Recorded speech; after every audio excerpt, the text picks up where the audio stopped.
नमस्कार दोस्तों, स्वागत है आपका हमारे इस YouTube चैनल सनातन सूर्यलोक में।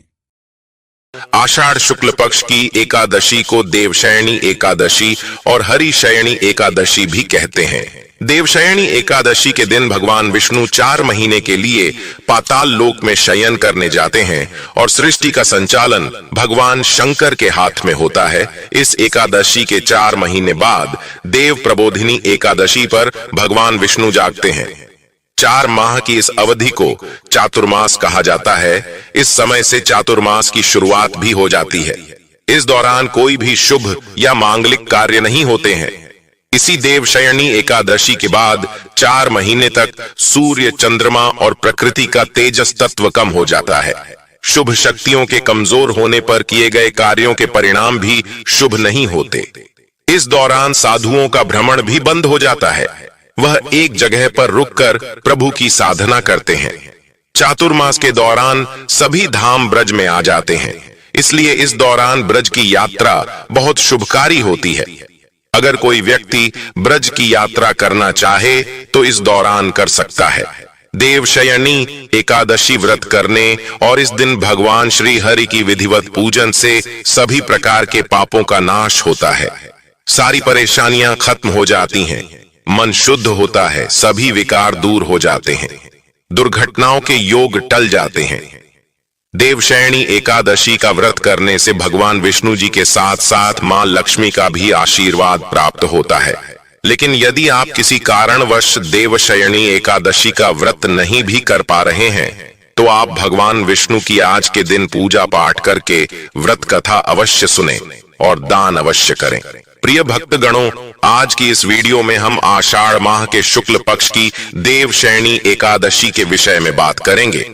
आज हम आपका संशय दूर करेंगे कि आपको देवशयनी एकादशी व्रत कब रखना है, 16 जुलाई या फिर 17 जुलाई को। लेकिन वीडियो को पूरा देखिएगा, तभी आपका संशय दूर होगा। तो आज की वीडियो में हम जानेंगे कि देवशयनी एकादशी इतनी महत्वपूर्ण क्यों है, इसका महत्व, देवशयनी एकादशी कब है, व्रत कब रखे, व्रत का पारण कब करें, एकादशी और द्वादशी तिथि कब से कब तक है, पूजा का शुभ समय क्या है, राहु काल का समय क्या है, व्रत का पारण किस दिन करेंगे और किस चीज से करें, हरिवासर कब से कब तक है। सारी बातें आज की इस वीडियो में। वीडियो लंबी जरूर होगी, लेकिन सभी जानकारी आपको मिलेगी, तो आप अंत तक वीडियो में बने रहे। वैसे तो पूरे वर्ष में 24 एकादशी आती है, लेकिन जिस वर्ष अधिक मास आता है, पुरुषोत्तम मास आता है, उस साल 2 अधिक एकादशी होती है। यानी कुल मिलाकर के उस साल 26 एकादशी होती है। प्रत्येक एकादशियों का भिन्न भिन्न महत्व हमारे धर्म ग्रंथों तथा पुराणों में बताया हुआ है। कृष्ण पक्ष में आने वाली एकादशी में व्रत करने से पूर्वजों और पितरों का आशीर्वाद प्राप्त होता है। वंश की वृद्धि के साथ संतान सुख की प्राप्ति भी होती है। इसी प्रकार शुक्ल पक्ष को पड़ने वाली एकादशी को व्रत करने से पितृमातृकाओं एवं मातृमातृकाओं को प्रसन्नता होती है और उन्हें मुक्ति मिलती है। पुराणों के अनुसार जो व्यक्ति एकादशी करता रहता है वह जीवन में कभी भी संकटों से नहीं घिरता और उसके जीवन में धन और समृद्धि बनी रहती है। एकादशी व्रत के दिन चावल नहीं खाना चाहिए। इस दिन चावल को जीव के बराबर मानते हैं, क्योंकि शास्त्रों में धार्मिक मान्यता के अनुसार ऐसा माना जाता है कि एक बार महर्षि मेधा ने यज्ञ में आए हुए एक भिक्षु का अपमान किया था, जिसके कारण मां दुर्गा नाराज हो गई और मां दुर्गा को मनाने के लिए महर्षि मेधा ने अपना शरीर त्याग दिया, जमीन में धंस गया। इससे मां दुर्गा प्रसन्न हो गई और महर्षि को आशीर्वाद दिया कि उनके अंग भविष्य में अन्न के रूप में उगेगी। इस कारण एकादशी के दिन अन्न, चावल और जौ उगा, उस दिन एकादशी तिथि थी, इसलिए चावल को जीव माना गया। यही वजह है कि एकादशी के दिन चावल खाना नहीं खाना चाहिए। दोस्तों, एकादशी के दिन दान करना अच्छा माना गया है। व्रती व्यक्ति को इस दिन सामर्थ्य के अनुसार वस्त्र, जल, आभूषण, आसन, पंखा और फल इत्यादि का दान करना चाहिए। मान्यता है कि इस दिन जल से भरे कलश का दान करने से बहुत अधिक पुण्य प्राप्त होता है। लेकिन इस दिन चावल और आटे को दान करना इस दिन निषेध है। ये दोनों चावल और आटा अगले दिन द्वादशी के दिन दान करना चाहिए। जो भक्तजन माताएं बहनें एकादशी का व्रत करते हैं उनको दशमी तिथि से लेकर के द्वादशी तक कुछ महत्वपूर्ण नियमों का पालन अनिवार्य रूप से करना चाहिए। दशमी के दिन एक समय शुद्ध और सात्विक भोजन करें। दशमी के दिन चावल, शहद, लहसुन, प्याज, मांस, मदिरा, मसूर की दाल, कटहल की सब्जी का उपयोग भोजन के रूप में नहीं करना चाहिए। दशमी के दिन पराये अन्न अर्थात दूसरे के घर का भोजन नहीं करना चाहिए। ब्रह्मचर्य व्रत का पालन करें। एकादशी के दिन सुबह जल्दी उठ करके स्नान करके पूजा अर्चना करके एकादशी व्रत का संकल्प धारण करें। पद्म पुराण के उत्तरखंड के अध्याय 64 में श्लोक नंबर 32 में लिखा हुआ है, हे कमल नयन भगवान, अच्छे एकादशी के दिन निराहार रह करके दूसरे दिन ही भोजन करूंगा। एकादशी के दिन संकल्प आपको धारण करना चाहिए। एकादशी के दिन सुबह सूर्य भगवान को जल अर्पण करें, माता पिता को प्रणाम करें, तुलसी जी का पूजन करें, गौ माता का पूजन करें। एकादशी के दिन अन्न नहीं खाना चाहिए, केवल और केवल फलाहार करना चाहिए। सर्वोत्तम फलाहार गाय का दूध एवं फल माना गया है। झूठ ना बोले, क्रोध न करे, लड़ाई झगड़ा एवं वाद विवाद बिल्कुल न करें। ब्रह्मचर्य का पालन करना चाहिए। दाढ़ी कटिंग या सेवन नहीं करवाए। शरीर के अंग के कोई भी बाल काटना या कटवाना वर्जित माना जाता है। नाखून नहीं काटना चाहिए। किसी भी प्राणी का, किसी भी मनुष्य का, किसी भी जीव का अपमान या अनादर न करे। दिन में सोना नहीं चाहिए। रात्रि में जागरण करें।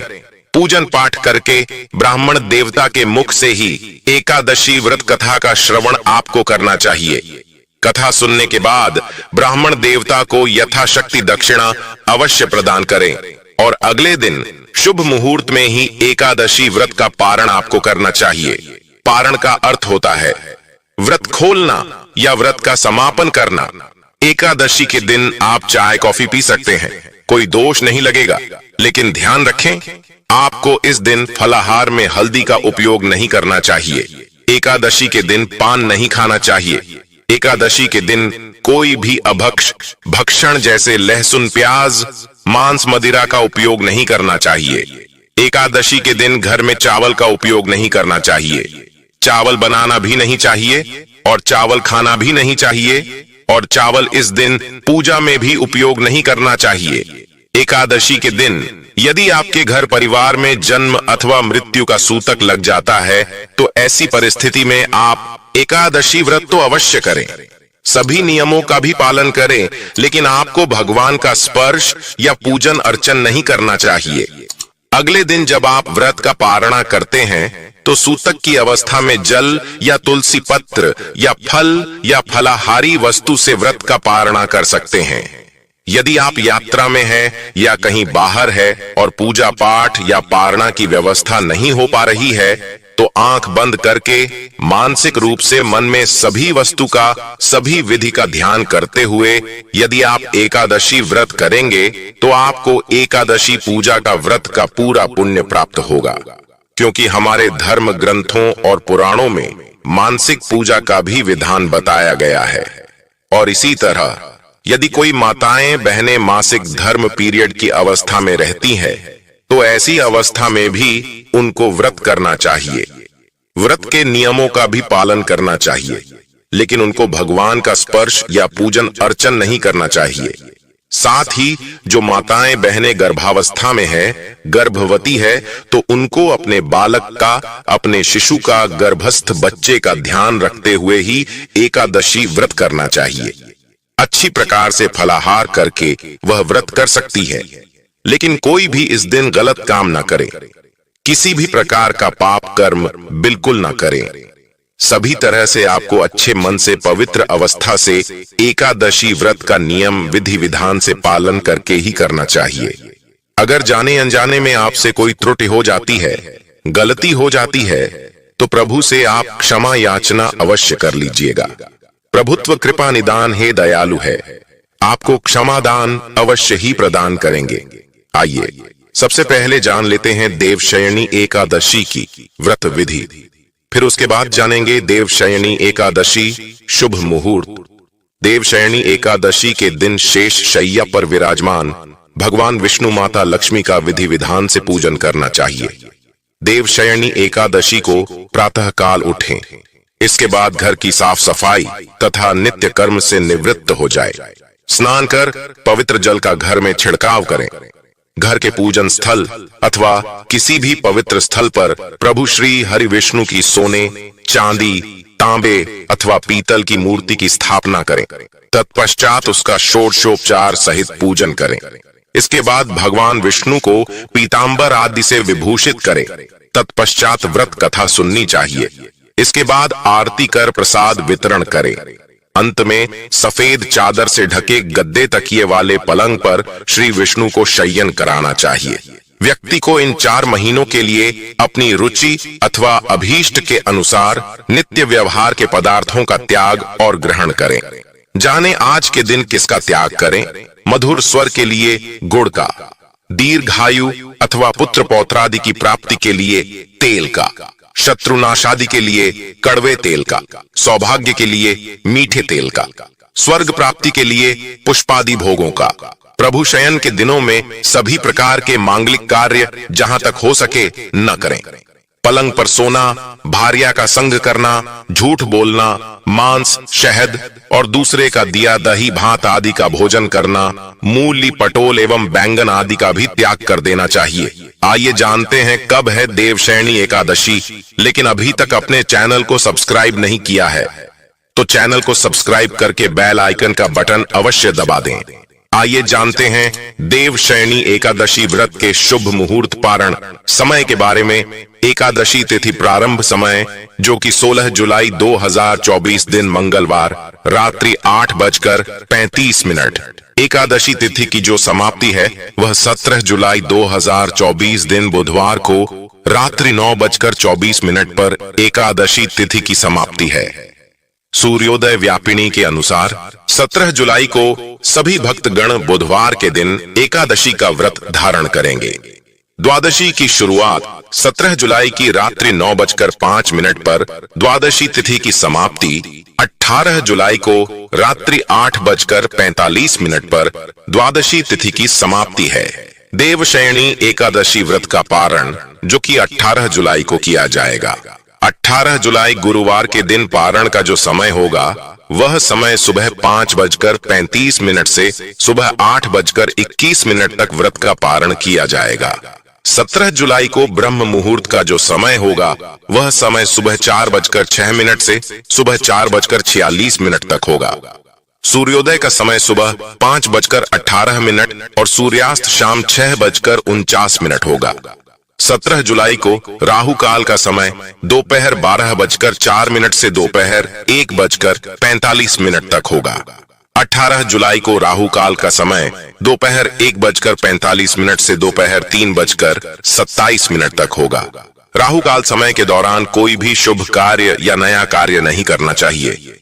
यह लाभप्रद नहीं होता है, इस बात का ध्यान रखें।